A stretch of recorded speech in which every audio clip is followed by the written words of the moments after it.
İcük dese kadınlar. Yaldanlık kanda yenilet onlara. Bizi kişirim aşırı onda bizim asınmadıkına. Bakar putsa pişerse yine ona icük deniyoruz. İcük niye asınlı yalan. Ona asınlı yalan saraşı, saramış, sarayı bu dizim. Burada kaçarır bilediğini. Ondan şu nide satmasınlar. Şu varmış, şu var düzüm. Bu çeyini kadar bu ne kalanlar. Başardık sarsın.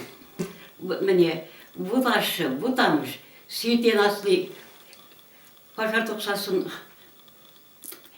Sizin yıl var ince bat yumallara. Şabat yumal hayvanıcık sarsayandı.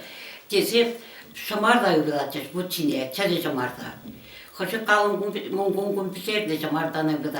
Mutluluklan aç bara. Muntusa. Sil boyla 90, doğal 90'sın. Böyle hoca kalatçı pilayım diyeceğiz. Ondan sonra şu silamış.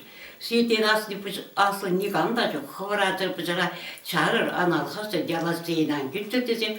Şaplak Allah satar açış var diyeceğim aslında birinci ne tartsa diye var. Şu var silamış siyden aslı nikanda çok açır bıcıra çağırır diyeceğim. Çanak da şaplak açın siluklandı pek duyun açın. Teres konunu ben müstep